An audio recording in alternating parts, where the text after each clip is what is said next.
Assalamualaikum warahmatullahi wabarakatuh.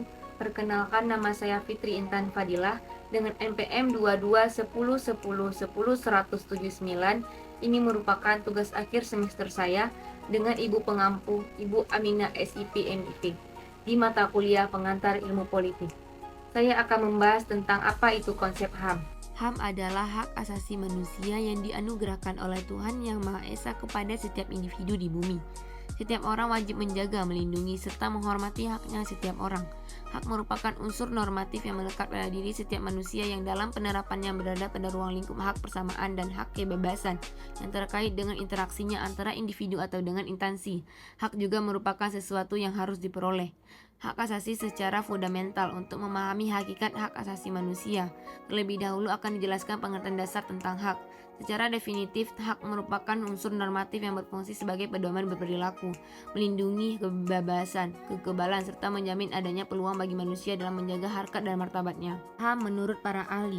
Pertama, menurut H.R. Tiller, hak asasi manusia ialah hak yang sudah ada atau melekat pada tiap manusia dan tanpa mempunyai hak itu, tiap manusia itu tidak dapat hidup selayaknya manusia. Hak ini didapatkan sejak lahir ke dunia. Kedua, menurut Profesor Konjoro Porboranoto, hak asasi manusia adalah suatu hak yang sifatnya mendasar atau juga asasi. Hak-hak yang dipunyai pada tiap-tiap manusia tersebut dengan berdasarkan kodratnya. Pada hakikatnya tidak akan dapat dipisahkan sehingga akan bersifat suci. Ketiga, menurut John Locke, hak asasi manusia ialah hak-hak yang secara langsung diberikan Tuhan Yang Maha Esa kepada tiap manusia sebagai hak yang kodrati. Oleh sebab itu tidak ada kekuatan di dunia ini yang dapat mencabutnya. HAM sifatnya fundamental atau mendasar bagi tiap kehidupan manusia. Keempat, menurut G.J. Wolhoch, hak-hak asasi manusia adalah sejumlah hak yang melekat dan berakar pada tabiat setiap pribadi manusia bersifat kemanusiaan. Kelima, menurut Undang-Undang Nomor 39 Tahun 1999, hak asasi manusia ialah seperangkat hak yang sudah ada pada diri manusia sebagai makhluk ciptaan Tuhan Yang Maha Esa, yang mana hak ini ialah anugerah yang wajib untuk dihargai dan juga untuk dilindungi oleh pada tiap orang untuk dapat melindungi harkat dan juga martabat manusia. Selanjutnya, bentuk-bentuk HAM. Dalam bahasan kali ini akan disampaikan tentang bentuk-bentuk HAM, yaitu hak sipil dan hak politik terbagi menjadi 5. Pertama, hak untuk hidup, kebebasan, dan keamanan pribadi. Kedua, hak bergerak. Ketiga, hak atas satu kebangsaan. Keempat, hak untuk berhimpun dan berserikat. Kelima, hak untuk mempunyai hak milik. Hak ekonomi dan hak sosial budaya juga memiliki hak 5. Pertama, hak untuk bekerja.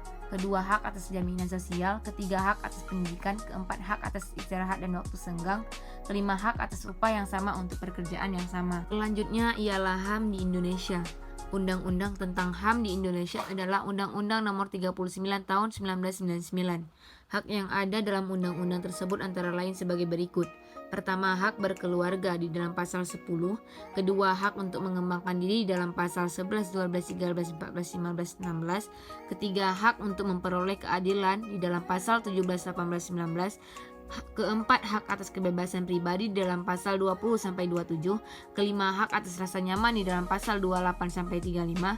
Keenam, hak atas kesejahteraan di dalam pasal 36 sampai 42. Ketujuh, hak untuk turut serta dalam pemerintahan di dalam pasal 43 sampai 44. Kedelapan, hak wanita di dalam pasal 45 sampai 51. Kesembilan, hak anak dalam pasal 52 sampai 66. Sementara itu dalam Undang-Undang Dasar 1945, Amandemen 1 sampai 4 Undang-Undang Dasar 1945 memuat hak asasi manusia yang terdiri dari hak. Pertama, hak kebebasan untuk mengeluarkan pendapat. Kedua, hak kedudukan yang sama di dalam hukum. Ketiga, hak kebebasan berkumpul. Keempat, hak kebebasan beragama. Kelima, hak penghidupan yang layak. Keenam, hak kebebasan berserikat. Ketujuh, hak memperoleh pengajaran atau pendidikan. Pelanggaran hak asasi manusia.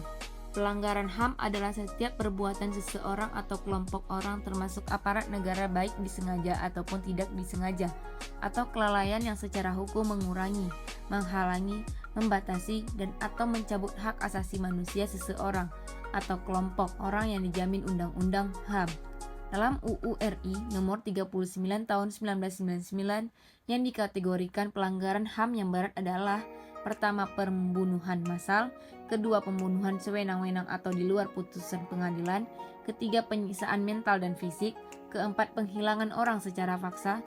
Kelima, perbudakan atau diskriminasi yang dilakukan secara sistematis. Di samping pelanggaran HAM yang berat juga dikenal pelanggaran HAM biasa. Pelanggaran HAM biasa diantara lain pemukulan dan penganiayaan ringan, pencemaran nama baik, menghalangi orang untuk mengekspresikan pendapatnya, melakukan penghinaan terhadap seseorang. Selanjutnya ialah pengadilan hak asasi manusia. Pengadilan HAM merupakan pengadilan khusus yang berada di lingkungan peradilan umum dan berkedudukan di seluruh daerah. Pengadilan HAM merupakan pengadilan khusus terhadap pelanggaran HAM berat yang meliputi kejahatan genosida dan kejahatan terhadap kemanusiaan. Kejahatan genosida adalah setiap perbuatan yang dilakukan dengan maksud untuk menghancurkan atau memusnahkan seluruh atau sebagian kelompok bangsa, ras, kelompok, etnis, dan agama. Cara yang dilakukan dalam kejahatan genosida misalnya membunuh, tindakan yang mengakibatkan penderitaan fisik atau mental, memaksa, tindakan yang bertujuan mencegah kelahiran, memindahkan secara paksa anak-anak dari kelompok tertentu ke kelompok lain.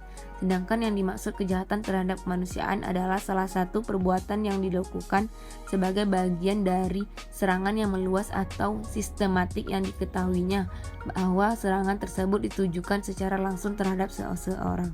Pengadilan HAM bertugas dan berwenang memeriksa dan memutus perkara pelanggaran HAM yang berat. Pengadilan HAM juga berwenang memeriksa dan memutus perkara pelanggaran HAM yang berat dilakukan di luar batas teritorial wilayah negara RI oleh warga negara Indonesia.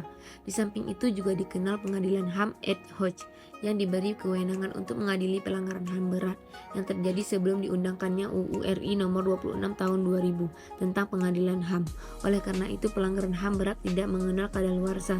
Dengan kata lain, adanya pengadilan HAM ad hoc merupakan pemberlakuan asas retroaktif atau berlaku surut terhadap pelanggaran HAM berat.